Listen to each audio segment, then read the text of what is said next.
하나님께서 오늘 저희들에게 허락해 주신 말씀은 지난 시간에 이어서 보겠습니다. 느헤미야 3장입니다. 3장 1절부터 7절까지 있는 말씀만 우리 함께 교독하도록 하겠습니다. 구약 성경 729쪽 느헤미야 3장 1절부터 7절까지 있는 말씀을 교독합니다.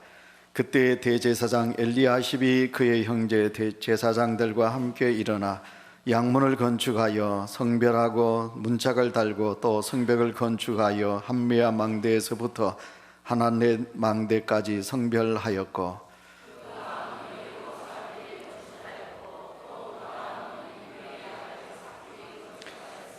어무는 하스나의 자손들이 건축하여 그 들보를 얹고 문짝을 달고 자물쇠와 빗장을 갖추었고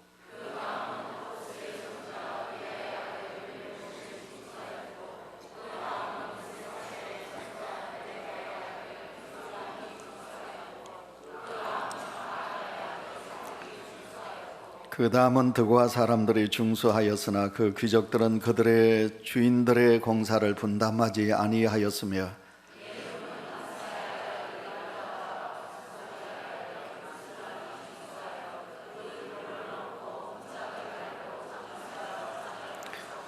그 다음은 기브온 사람 몰야다와 메네노 사람 야도니 강 서쪽 총독의 관할에 속한 기브온 사람들 및 미스바 사람들과 더불어 중수하였고. 아멘. 할렐루야. 좋은 날씨입니다. 그런데 여러분 세상 속에 가지 아니하고 이 거룩한 하나님의 집에 와서 예배하는 모습을 하나님이 보시고 얼마나 좋아하실까요?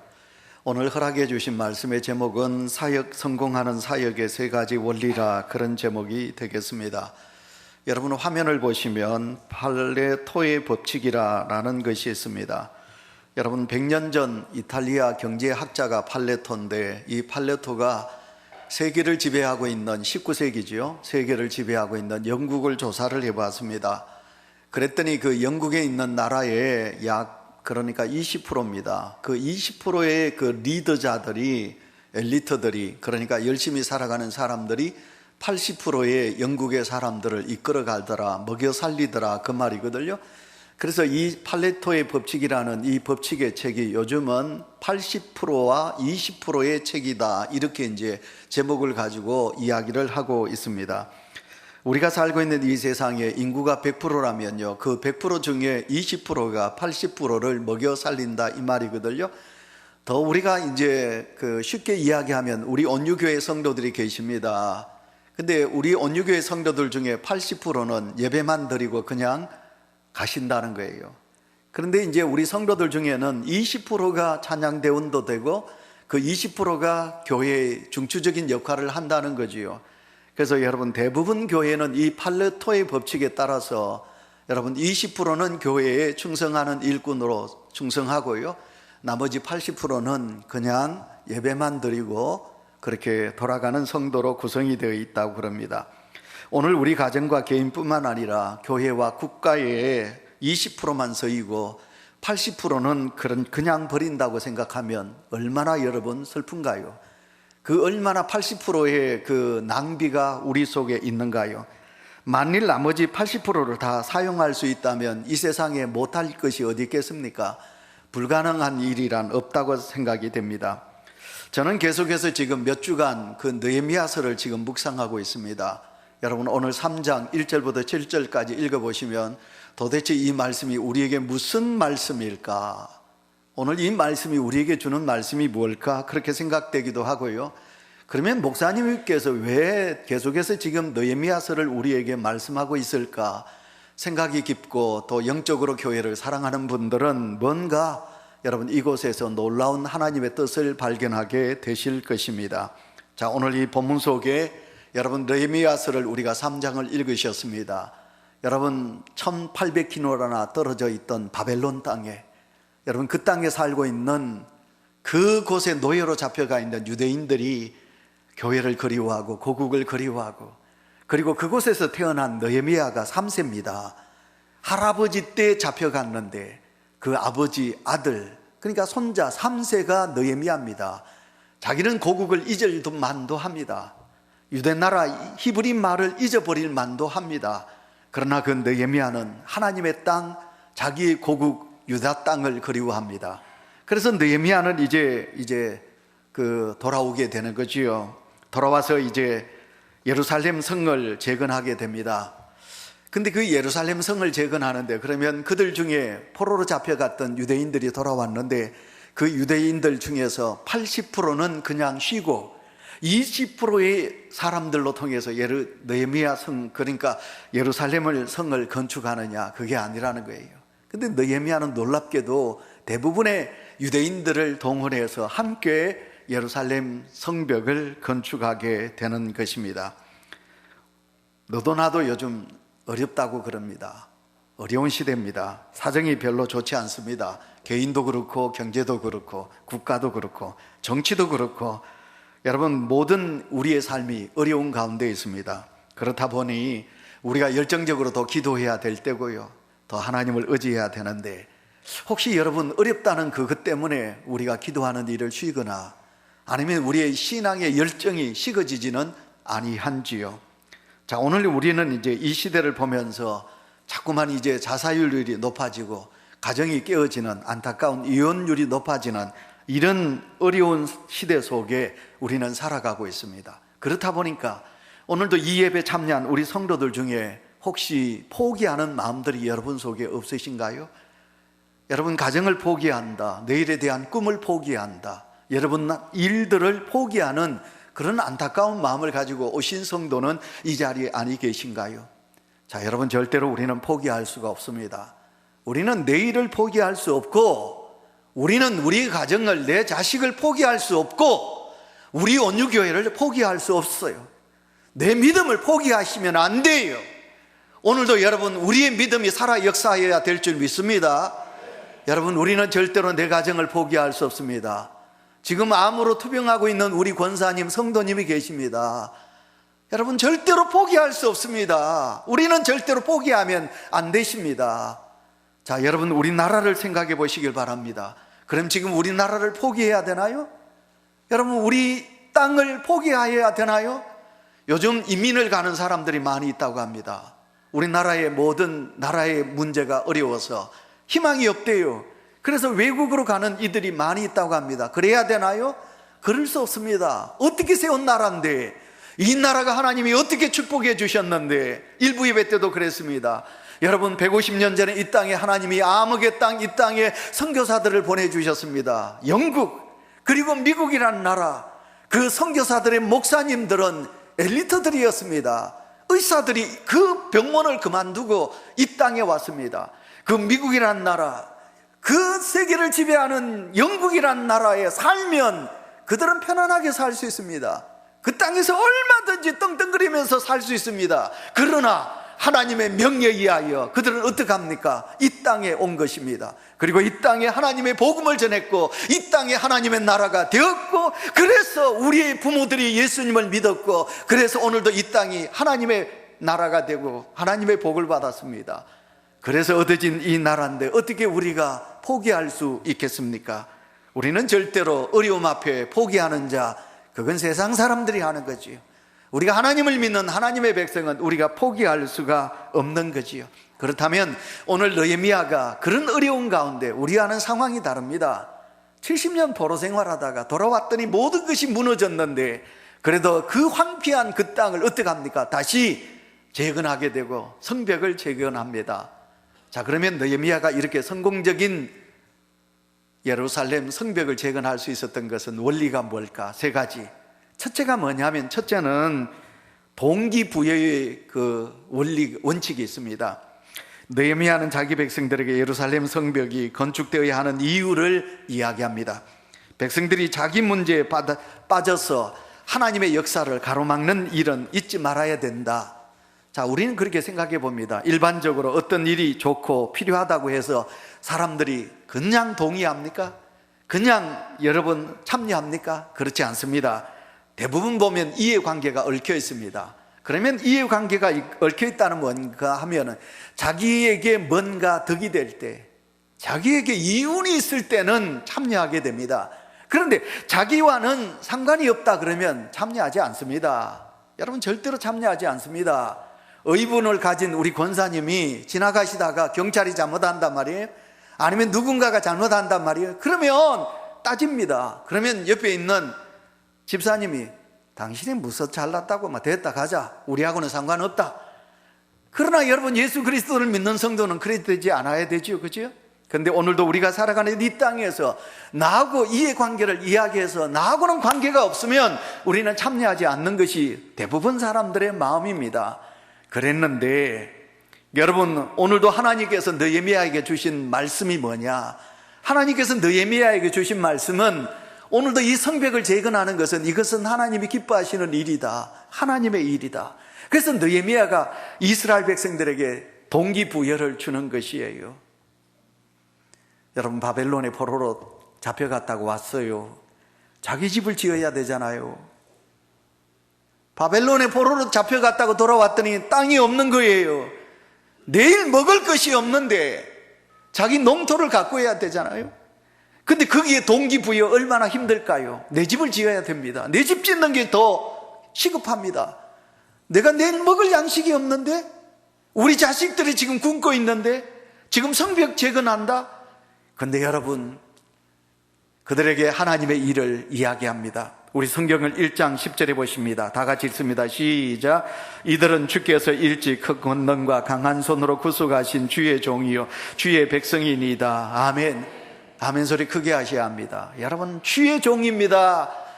이스라엘 백성들아, 우리는 하나님의 자녀다, 하나님의 백성입니다. 오늘도 새벽에 제가 하나님의 사람에게 제일 중요한 것은 우리에게 자존감이라는 거예요. 우리가 누구냐? 이 자리에 계신 성도 여러분, 저와 여러분, 우리는 누구냐? 이 땅의 많은 사람들 중에 하나님이 불러주신 하나님의 자녀다, 택함받은 하나님의 백성이다. 아들아, 너희는 내 아들이다. 하나님이 오늘도 우리를 향하여 네 백성들아, 너희 많은 사람들 중에 내가 너희를 특별히 구별하여 너희를 세웠지 않느냐? 너희는 내 아들이고 내 딸이다. 하나님께서 오늘도 우리에게 그렇게 말씀하고 계시지 않습니까? 그러므로 믿음의 성도 여러분, 우리는 이 땅을 살아갈 때 나는 누구인가? 하나님의 사람이다. 그래서 2장 3절에 보시면 열조의 묘실이 있는 성읍이라 그렇게 씁니다. 내 조부가, 내 사랑하는 믿음의 선배들이 살다가 하나님께서 허락해 주신 그 땅에서 그들이 누워있는 하나님의 백성의 땅이다, 그렇게 말하는 거지요. 2장 17절에 이렇게 말합니다. 예루살렘 성을 이제 중건합시다. 중건하여 다시 수치를 받지 말게 하자. 이렇게 느헤미야는 이스라엘 백성들에게 말하고 있습니다. 여러분, 예루살렘 성벽을 재건하는 것은 바로 하나님의 일이다, 그렇게 말하고 있는 것입니다. 우리가 오늘 3장을 읽으셨습니다. 읽어봤더니 사람의 이름이 많이 나오고 지역 이름이 나옵니다. 여러분, 3장에 보시면 5절에 보시면 드고아 사람이라 그렇게 말합니다. 이 드고아라는 지역은 예루살렘에서 약 16km 떨어진 곳이에요. 그리고 이 드고아 지방은 어디냐면, 여러분, 예루살렘도 약 한 800m 해발 높은 언덕 위에 세워진 도시듯이 드고아도 약 850m 높은 산 위에 허락된 마을이 바로 드고아라는 마을이에요.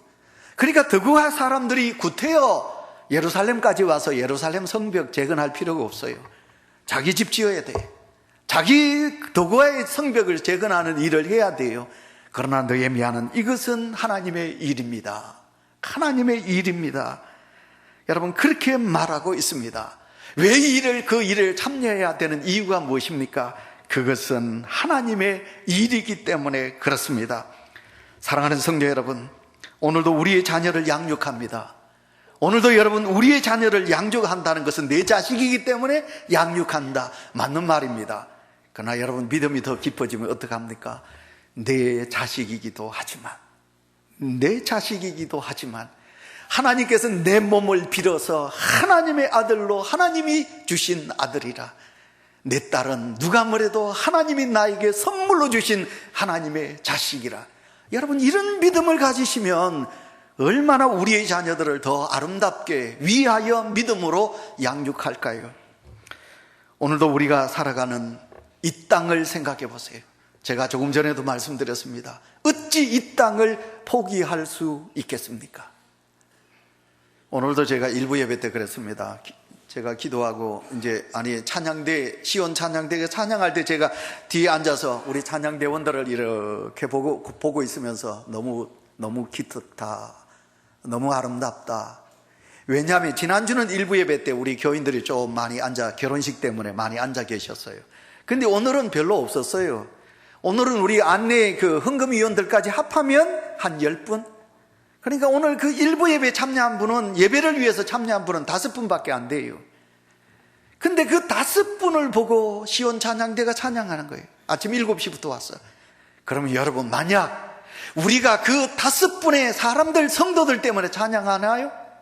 그런 생각까지 하시면 우리는 큰 잘못입니다. 하나님을 향하여 찬양하는 줄 믿습니다. 예! 오늘도 호산나 찬양대 여러분, 하나님을 향하여 우리는 찬양합니다. 시온 찬양대 여러분, 5분을 위해서 찬양하는 것이 아니라 오늘도 우리의 찬양을 받으시기를 원하시는 우리 하나님 앞에 찬양하는 거예요. 그러니 오늘도 하나님의 일을 감당하는 성도 여러분, 우리 모두는 다 하나님의 일을 감당하는 주의 일꾼들인 줄 믿습니다. 느헤미야가 이스라엘 백성들에게 그것을 동기부여를 심은 것입니다. 그랬더니 그래, 내일보다 우리는 내일에 목숨 겁니다. 내 자식 목숨 걸어요. 내 가정일에 목숨 걸어요. 그러나 여러분, 그들은 자기 집 짓고 자기들의 농토를 일굽는 것보다 하나님의 성벽을 짓는 일에 앞장섰다는 거예요. 왜? 그것이 하나님의 일이었기 때문에. 그 다음에 두 번째, 우리가 성공의 사역에 느헤미야가 성공할 수 있었던 두 번째가 뭐냐면 연합의 원리입니다. 오늘도 하나님의 일을 감당하는 주의 백성들이 가져야 될 신앙의 자세는 연합입니다. 예루살렘 성벽을 건축하는 일, 느헤미야 3장을 보시면 여러분, 이 느헤미야 3장에는 15가지의 이상의 직업이 나옵니다. 그리고 우리가 느헤미야 3장을 읽어보시면 놀랍게도 이 느헤미야 3장에는 그 75명의 사람들의 이름이 나옵니다. 그리고 그 75명 사람들이 42구역을 딱딱 나누어 가지고 자기들의 구역에 맡겨서 그 일을 감당하게 합니다. 근데 우리가 이제 그냥 느헤미야 3장을 읽어보시면 어렵어요. 왜? 외래명이 많이 나오기 때문에, 지역명이 많이 나오기 때문에 우리가 읽기가 어려워요. 그래서 어떤 신학자는 그럽니다. 이 느헤미야 3장은 뛰어넘어야 된다. 이 3장은 뛰어넘어도 되는 장이다. 이렇게 말하는 그런 신학자도 있는 거예요. 그러나 우리가 느헤미야서를 우리가 쭉 3장을 읽어보시면 이 3장에 여러분 성경을 보시기 바랍니다. 2절 말씀에 그 다음은 그러지요. 4절에 보시면 그 다음은 학구스의 손자 그러지요. 5절에도 보시면 그 다음은, 그러니까 오늘 이 3장을 읽어보시면 계속해서 그 다음은, 그리고 그 다음은 이렇게 나오는 거예요. 여러분, 이 그 다음은 이걸 우리가 히브리어를 찾아보시면 외알이라 그렇게 말해요. 이 외알이라는 뜻이 뭐냐면 이 외알은 계획과 분담과 책임이라는 그 뜻이 포함이 되어 있어요. 이 외알 속에.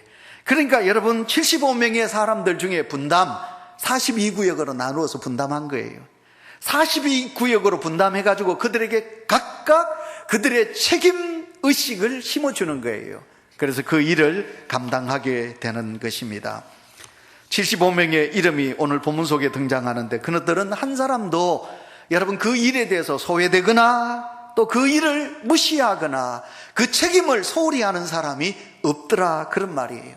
다 그 일에 충성하게 된다, 그런 거지요. 오늘 본문에 나오는 다양한 인물과 직업 중에 대제사장과 제사장들이 나옵니다. 자, 우리 생각해 하셔야 합니다. 제사장이 그러면, 제사장은 뭐예요? 제사장은 하나님 앞에 예배하는 주의 종이에요. 그런데 그 성벽을 재건하는 일에 누가, 하나님께 제사를 집례하는 제사장이 그 성벽을 짓는 일에 함께 동참했다는 거예요. 제사장은 거룩한 옷을 입고 가운만 입고 그냥 팔짱 끼고, 나는 내가 할 일은 하나님 앞에 제사 집례하는 것이니까 나는 아니야. 그게 아니라는 거예요. 제사장도 그 일에 함께 동참했다, 그렇게 말해요. 우시엘이라는 이름이 나와요. 그 우시엘은 뭐냐면 제사장의 옷을 단추라든지, 그러니까 금장식구를 만드는 일을 하는 사람이 우시엘이에요. 나는 제사장의 옷을 만드는 그런 이 금장을 만드는 그런 장식구를 만드는 사람인데 내가 어찌 그 험한 돌을 옮겨가지고 그 힘든 일을 해야 되느냐, 나는 못해 라고 할 수도 있는 거예요. 그러나 여러분, 그 일을 감당하는 사람도 그 성벽을 만드는 일에 동참했다는 거예요. 우리가 성경을 쭉 보시면 할로세스의 아들 살룸과 그 딸들도 동참했다 그렇게 말해요. 여러분, 여성도님 여러분, 우리가 성경을 공부해 보면 알지만 여자는 아니에요. 그러나 그 남자들이 할 수밖에 없는 그 돌을 옮겨서 성벽을 재건하는 일에 여자도 아니라는 거예요. 여자도 그 일에 함께 동참했다 그 말이에요. 그러니까 모든 이스라엘 백성들이 한마음 한뜻되어서 서로 마음을 같이하여 여러분 성벽을 재건하는 일에 동참한 것입니다. 예를 들겠습니다. 우리 교회는 원래 43주년의 역사를 가지고 있습니다. 태어났다면 지금 나이가 43세. 제가 오늘 우리 교인들의 교적부를 제가 이렇게 좀 훑어봤어요. 일부 예배 마치고. 그러니까 지금 43세, 여러분, 우리 여비정 집사님이 44세인가? 우리 이경희 집사님, 이정은 집사님이 2살 더 많더라고요. 46세. 김연아 집사님, 남희정 집사님이 47세. 맞나요? 이래 되더라고요. 48세예요. 그거는 47세는 그건 제가 작년 거 봐가지고 그렇고. 이정은 집사님, 그러면 이경희 집사님은 47세예요. 그러니 나이가 벌써 그래 됐어요. 43세. 43세 나이가 지금 많아요. 자, 그런데 제가 지난주 삼산교회 가서 그 삼산교회 그 순서지를 보니까 그 교회는요, 우리 교회보다, 교회는 바깥에는 돌로, 벽돌로 우리 교회보다 더 이뻐 보여요. 근데 본당 안에 들어가 봤더니 우리 교회가 훨씬 이뻐요. 우리 교회가 더 커요. 근데 우리 교회보다 교회가 더 교인이 많아요. 근데 그 교회가 역사가 지난주 얼마냐면 23주년이에요. 그러니까 우리 교회가 더 오래된 교회입니다. 자, 그러면 오래되었다. 자, 연세 많은 어르신들 절대로 섭섭하게 설교 듣지 마세요. 자, 그러면 우리가 오래 신앙생활을 하면 우리는 그냥 그렇게 봅니다. 교회 오면 그렇다 그렇게 봅니다. 근데 새가족이 오면, 오늘 이제 뒤에 새가족 2분 늦게 오신 분 계신데, 들어오시면 우리 교회가 처음 들어오기 때문에 달라 보입니다. 자기가 나갔던 교회하고. 근데 새가족이 저보고 한 말이 있습니다. 우리 교회는 오면 1층이 로비가 좁대요. 1층 로비가 좁대요. 다른 교회보다 로비가 좁다. 근데 새가족이 저보고 한 말이에요. 다른 교회 가면 안내하는 분들이 옷이 똑같거나 아니면 정장을 입는데 우리 교회는 오니까 옷을 제각기 입더라. 여자분도 바지를 입더라. 티를 입더라. 그 말에 제가 좀 충격을 받았어요. 근데 제가 그 강조했거든요. 한복을 입어라. 아니면 어떻게 단정하게 입으시라. 제가 부교육자들로 통해서 누누이 그랬는데 그게 안 지켜져요. 자, 이게 뭐냐면 새가족들과 오래 예수 믿는 성도들 간에 보는 눈이 다를 수도 있다는 거예요. 그러면 새가족이 맞고, 그러면 옛 전통을 가지고 있는 성도들이 잘못됐느냐? 그건 아니에요. 근데 교회 안에서는 어떻습니까? 새가족과 그리고 오랫동안 이 교회를 위하여 피눈물을 흘리면서 기도하며 교회를 이끌어 나온 성도들의 마음이 나누어지면 안 된다는 거예요. 마음은, 보는 눈은 우리가 다를 수 있지만 그러나 우리의 마음은 같아야 된다는 거예요. 예를 들어 또 이야기할까요? 우리 가정을 이야기합시다. 여러분, 자녀, 손자, 손녀 놓으면 참 이쁩니다. 시집 가가지고 늦게 아들 놓고 늦게 딸 하나 얻으면요, 그 아이는 이뻐가지고 견디지를 못해요. 밥 안 먹어. 그럼 할매가 어떻게 하는겨? 밥그릇 해가지고 숟가락 들고 다마 밥 먹어 계속 따라다니는 거예요. 한 숟가락 입에 넣고요. 그리고 또 따라다니는 거예요. 할머니 먹기 싫어. 그래도 따라가는 거예요. 왜? 너무 귀하기 때문에. 아이에게 무슨 문제가 생겼다, 이 모든 일이 수도비에 직장가 있는 신랑 쫓아와야 돼. 그 아이한테 무슨 일이 생겼다, 모든 것이 끝이에요. 왜? 너무 귀하니까, 너무 이쁘니까. 그러면 여러분, 연세 많은 어르신들, 부모, 할머니, 할아버지, 오늘도 우리가 실버 전도회 헌신 예배를 드립니다. 그러면 늙으면 뒷방 어른, 교회일수록 여러분 연세 많은 어르신들 소홀히 하면 안 돼요. 혹시 연세 많은 어르신들 우리가 소홀히 하면 되나요? 내 아이는 귀하고 내 시부모는 그렇게 생각되지 않는다면 어떻게 되나요? 그건 아니에요. 우리가 심리학을 공부해 보시면요, 할아버지 할머니 아이에게서 자란 아이치고 성품이 빗들게 되는 아이가 없다고 그래요. 그러니까 할아버지 할머니도 그렇게 귀한 거지요.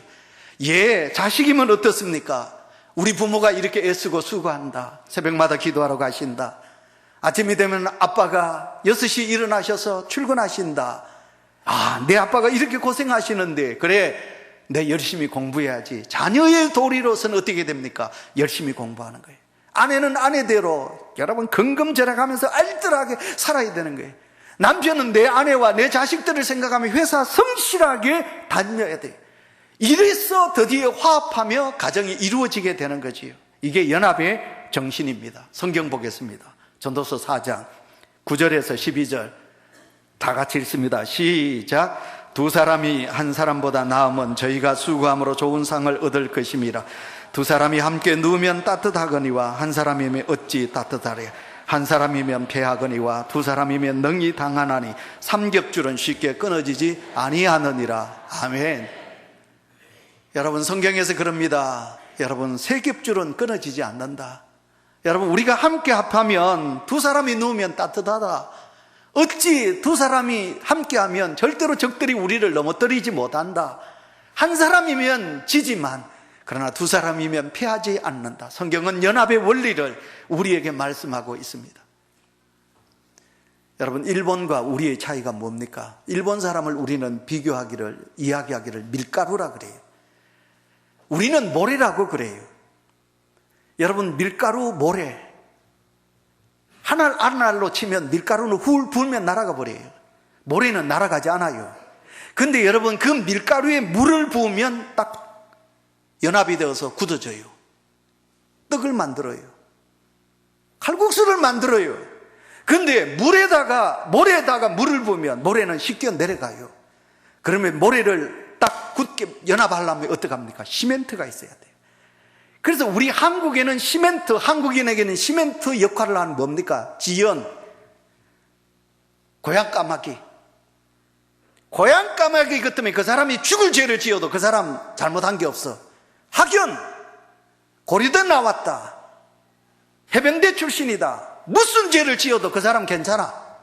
왜? 나하고 시멘트로 굳어져서 한 사람이 되었으니까. 학연이나 혈연이나 지연이나 이런 것이 되면 우리나라는 단결하는 거예요. 그러나 그것이 안 되면 전부 다 나누어지는 거예요. 그래서 우리나라는 서로 잘났다고 비방하고 원수가 되는 것입니다. 온유교회 사랑하는 성도 여러분, 우리가 예수 믿으면서 연합이 이루어지지 않으면 마귀는 꾀춤을 추는 거지요. 우리가 믿음의 성도의 마음이 나누어지면 여러분, 하나님의 역사는 이루어지지 않고 마귀의 역사가 우리 속에 임하게 되는 거지요. 바로 느헤미야는 이스라엘 백성들에게 우리 연합하자. 우리가 하나님의 사람들이다. 하나님의 사람들이다. 여러분, 일본은 일왕입니다. 천황이 아닙니다. 일본은 일왕이라는 왕이라는 한 구심점으로 인하여 단결하는 거예요. 근데 우리나라는 그렇지 않아요. 그래서 오늘도 우리는 하나님을 믿는 하나님의 자녀로서 우리가 함께 하여야 될 줄 믿습니다. 연합하여야 될 줄 믿습니다. 그래서 우리는 나머지 80% 사람 성도가 마음을 합하여 20%의 성도들을 도와주는 그런 역할을 감당하는 믿음의 재단이 되어야 될 줄 믿습니다. 세 번째, 성공의 원리 세 번째가 뭡니까? 격려와 칭찬이라는 원리입니다. 느헤미야 3장에는 75명의 사람들이 나왔다고 그랬습니다. 그들은 문짝을 만들고 문고리를 만들고 그렇게 해서 드디어 성벽을 재건하게 되었습니다. 생각해보면 여러분, 그 사람들이 그렇게 힘든 일을 했으니까 얼마나 하나님께서 기뻐하실까요? 그런데 우리가 이제 성경 3장을 읽어보시면 20절 우리가 안 보셨습니다. 20절에 보시면 힘써 중수되어 이렇게 말합니다. 힘써 일했다, 그 말입니다. 힘써 일하신 분들 어때야 됩니까? 칭찬해야지요. 교회에서 앞장서 있어서 일하시는 분들 여러분 칭찬하셔야지. 못한다고 교회는 목사 장로들 알아서 다 하는 거야. 장로님들이 다 알아서 하는 거야. 목사님이 알아서 하는 거고 우리는 뒷짐지면 돼? 라고 여러분 방관하시겠습니까? 80% 성도 여러분, 예배만 드리고 우리는 전신 묻고 돌아가면 돼. 앞장에서는 목사님하고 장로님들 알아서 하면 돼. 여러분 그렇게 예수 믿으시면 될까요? 그러면 안 돼요. 80% 성도 여러분, 여러분도 함께 연합하여 동참하셔야 되고, 그리고 80% 성도 여러분, 오늘도 이 찬양대에 앉아서 여러분 우리 학생들 보세요. 제가 가만히 보니까 이번 수능고사를 쳐야 될 딸이 혜수가 여기 앉아서 하나님 앞에 기약을 찬양을 하고 있어요. 여러분 이 아이들한테 한번 여러분 손잡고 수고했다고 여러분 칭찬과 격려가 있으신가요? 이제 바울에 대한 이야기를 하고 설교를 맺도록 하겠습니다. 우리가 성경을 사도행전을 보시면 바울과 바나바가 나옵니다. 여러분 바울은 바나바가 바울을 세워줬기 때문에 여러분 위대한 하나님의 사람이 됩니다. 바울이 되기 전 사울 아닙니까? 예수 믿는 자들을 얼마나 핍박하고 죽였습니까? 근데 그가 다메섹에서 예수를 만나서 새 사람이 되었다. 어느 누구가 인정하나요? 과거가 너무 악하였기 때문에 어느 누구도 인정하지 않아요. 근데 안디옥 교회 목회자로 있었던 바나바가 다소에 있는 바울을 데리고 와요. 그리고는 사도들 앞에 세워요. 바나바의 이름의 뜻이 뭡니까? 위로의 아들이라는 이름을 가지고 있지요. 바나바가 내가 보증서겠다. 이 바울이 바울 되었다. 이제 하나님의 종이 되었다. 이를 우리가 세워줍니다. 그래서 바나바가 바울을 있게 합니다. 그래서 우리가 사도행전을 공부해 보시면 사도행전의 초반기에는 바나바와 바울이라고 나옵니다. 바나바가 이름이 앞에 나옵니다. 그러나 우리가 이제 후반부로 들어가 보시면요, 바나바는 뒤에 갑니다. 바울과 바나바. 그리고 나중에는 바울 이름밖에 없어요. 바나바는 없어요. 그리고는 바나바는 바울을 있게 하고 그는 성경의 사역 중에 그는 무대 뒤로 사라져요. 섭섭하지요. 무대 뒤로 사라지면 섭섭하지요. 그러나 바나바는 섭섭하게 생각하지 아니하고 사라지게 됩니다. 오늘도 여러분 우리가 얼마나 격려하고 사십니까? 제가 설교하고 나오면 여러분 제 손잡고 목사님 오늘 은혜 받았습니다. 여러분 빈말이라도 그래 주시면 안 되나요? 목사님 목회하신다고 애쓰십니다. 어제도 청소하는데 일부러 제가 문을 열어놓고 저도 청소했거든요. 딱 한 분만, 은퇴 장로님만 들어오셔서 목사님 인사하고, 다른 분은 지나가도, 권사님들 지나가도 한 분도 목사님 와 인사하면 죽나요? 제가 강남교회 설교하니까 강남교회 성도들이 전부 저보고 목사님 오늘 은혜 받았습니다. 여전도에 가서 설교하니까 여전도 권사님들 저 손잡고 전부 목사님 오늘 목사님 설교 은혜 받았습니다. 좀 그러시면 안 되는 거요. 어디 돈 드는 게 어디?